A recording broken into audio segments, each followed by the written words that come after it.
جو پتھر پر اشعار لکھے تھے اس پہ لکھا ہوا تھا کہ حسین رضی اللہ تعالیٰ عنہ کے قاتل یہ بھی امید رکھتے ہیں کہ قیامت کے دن ان کے نانا جان صلی اللہ تعالیٰ علیہ وسلم کی شفاعت پائیں گے، جنہوں نے حضرت امام حسین رضی اللہ تعالیٰ عنہ کو شہید کیا۔ وہ یہ امید رکھتے ہیں کہ قیامت کے دن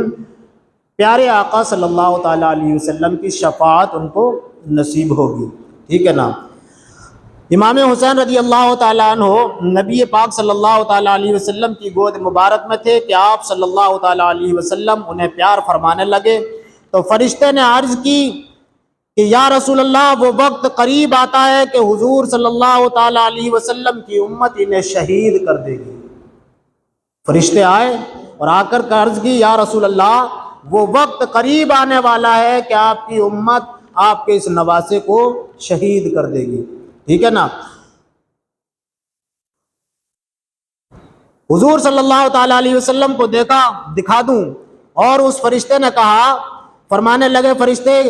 عرض کی کہ وہ وقت قریب آتا ہے کہ حضور صلی اللہ تعالیٰ علیہ وسلم کی امت انہیں شہید کرے گی، اور حضور صلی اللہ تعالیٰ علیہ وسلم چاہیں، فرشتے عرض کرتے یا رسول اللہ، اگر آپ چاہیں تو وہ زمین جہاں حضرت امام حسین رضی اللہ تعالیٰ عنہ کو شہید کیا جائے گا، تو یا رسول اللہ صلی اللہ تعالیٰ علیہ وسلم، ہم آپ کو وہ زمین دکھا دیں جہاں یہ شہید کیے جائیں گے۔ پھر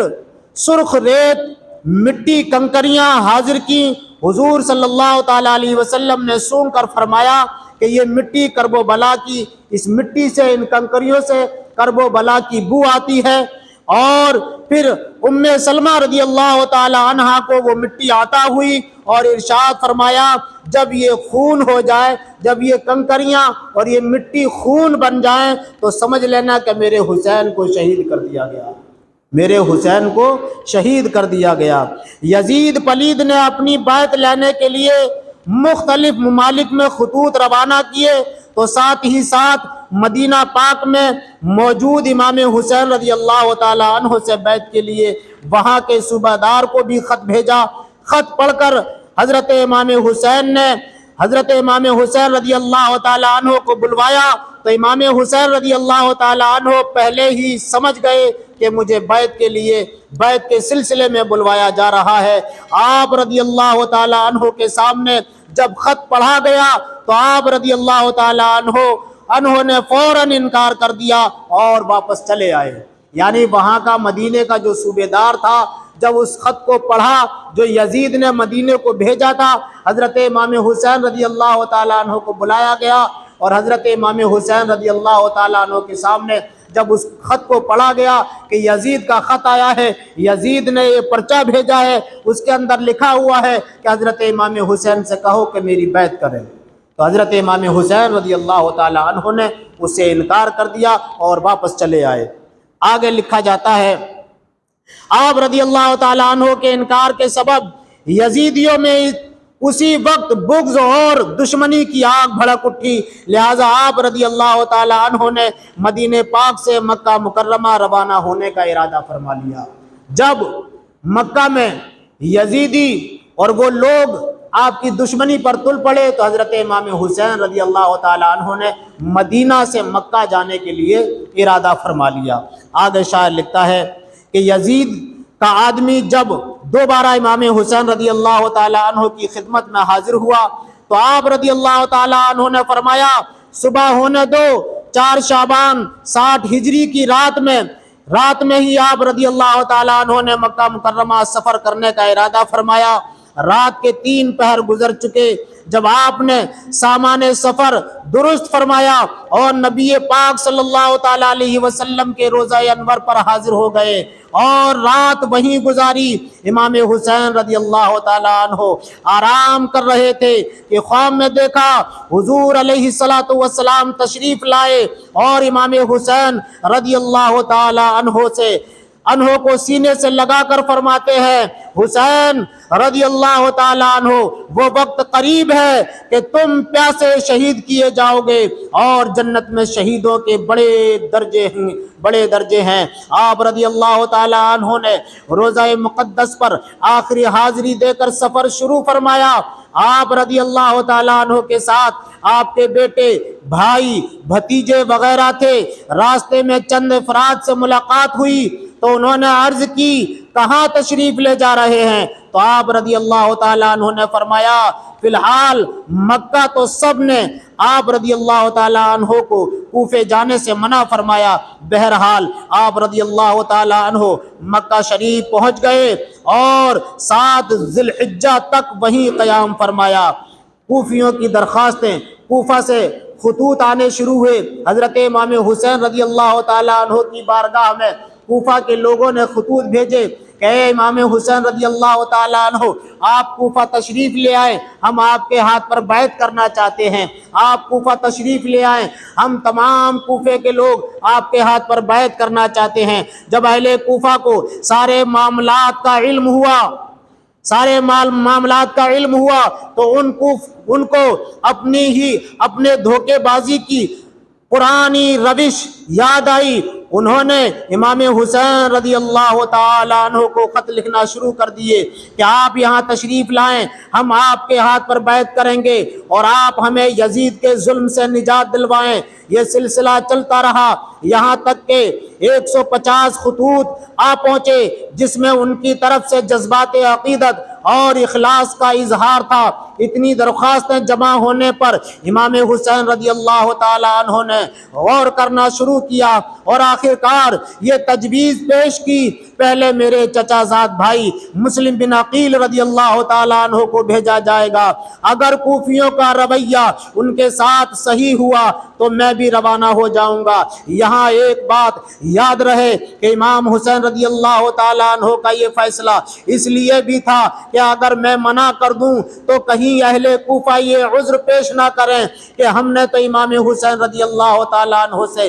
التجائیں کی مگر آپ رضی اللہ تعالیٰ عنہ نے توجہ نہ کی، تو بالآخر ہمیں یزید کی بیعت کرنا پڑی۔ امام حسین رضی اللہ تعالیٰ عنہ نے تمام حجت کے لیے راہ اختیار فرمائی۔ امام حسین رضی اللہ تعالیٰ عنہ کا ارشاد ملتے ہی مسلم بن عقیل رضی اللہ تعالیٰ عنہ اپنے دونوں بیٹوں محمد اور ابراہیم کو ساتھ لے کر کوفہ روانہ ہو گئے۔ جب آپ رضی اللہ تعالیٰ عنہ وہاں پہنچے تو کوفیوں نے آپ کا استقبال کیا اور پہلے ہی دن 12,000 افراد نے آپ کے ہاتھ پر رضی اللہ تعالیٰ عنہ کے ہاتھ پر بیعت کر لی۔ مسلم بن عقیل رضی اللہ تعالیٰ عنہ مختار بن ابی عبید کے مکان پر تھے اور لوگ جوک در جوک وہاں آتے رہے اور حضرت امام مسلم بن عقیل رضی اللہ تعالیٰ عنہ کو اتنا اطمینان دلایا کہ آپ رضی اللہ تعالیٰ عنہ نے حضرت امام حسین رضی اللہ تعالیٰ عنہ کو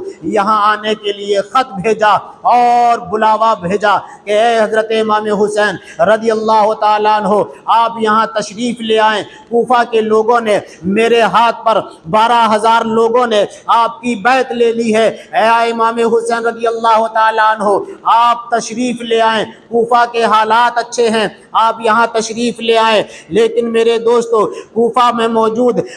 بعض یزیدیوں نے یزید کو خبر پہنچائی کہ کوفہ میں مسلم بن عقیل رضی اللہ تعالیٰ عنہ آ چکے ہیں اور ہزاروں لوگوں نے ان کے ہاتھ پر امام حسین رضی اللہ تعالیٰ عنہ کی بیعت کر لی ہے اور کوفہ کے گورنر صحابی رسول حضرت نعمان بن بشیر رضی اللہ تعالیٰ عنہ ان کے خلاف کوئی کارروائی نہیں کر رہے ہیں۔ یہ اطلاع ملتے ہی یزید نے نعمان بن بشیر رضی اللہ تعالیٰ عنہ کو معزول کر دیا اور عبید اللہ بن زیاد جو کہ بصرہ کا بھی گورنر تھا اسے یہاں کا حاکم بنا دیا۔ ابن زید نے آتے ہی کوفیوں کو ڈرانا دھمکانا شروع کر دیا اور وہاں کے بڑے بڑے سرداروں کو قلعے میں بلوا کر نظر بند کر دیا۔ اس وقت مسلم بن عقیل رضی اللہ تعالیٰ عنہ ہانی بن عروہ کے گھر میں تھے۔ ابن زیاد نے فوج بھیج کر ان کے گھر کو گھروا لیا گیا۔ مسلم بن عقیل رضی اللہ تعالی عنہ نے جب یہ حالات دیکھے تو لوگوں کو بلانا شروع کیا۔ دیکھتے ہی دیکھتے 14,000 افراد جمع ہو گئے۔ انہوں نے قلعے کا محاصرہ کر لیا، لیکن ابن زیاد کی چال کامیاب ہو گئی کہ قلعے سے کوفہ کے سرداروں اور رئیسوں اور اہل منصب نے اپنے متعلقین کو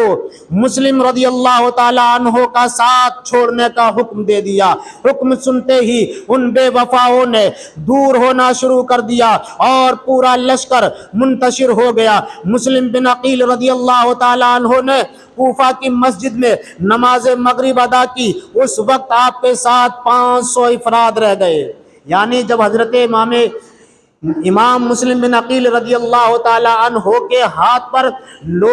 کوفہ کے لوگوں نے 12,000 کی تعداد میں حضرت امام حسین رضی اللہ تعالی عنہ کی بیعت لی تھی، اور جب یزید کا حکم نامہ آیا اور یزید نے جب یہ حکم جاری کیا کہ اے کوفہ والو، اگر تم نے حضرت امام مسلم بن عقیل رضی اللہ تعالی عنہ کے ہاتھ پر بیعت کی تو تمہیں قتل کر دیا جائے گا، تمہارے مکانوں کو چھین لیا جائے گا، تمہاری زمینوں کو چھین لیا جائے گا۔ تو اہل کوفہ جو تھے بے وفائی پر اتر آئے اور حضرت امام مسلم رضی اللہ تعالی عنہ کا ساتھ چھوڑنا شروع کر دیا۔ اور یہاں سے اب آگے کو جو واقعات ہیں ہم اور آپ حضور سید صاحب کی زبانی سنیں گے۔ لہٰذا دوستو،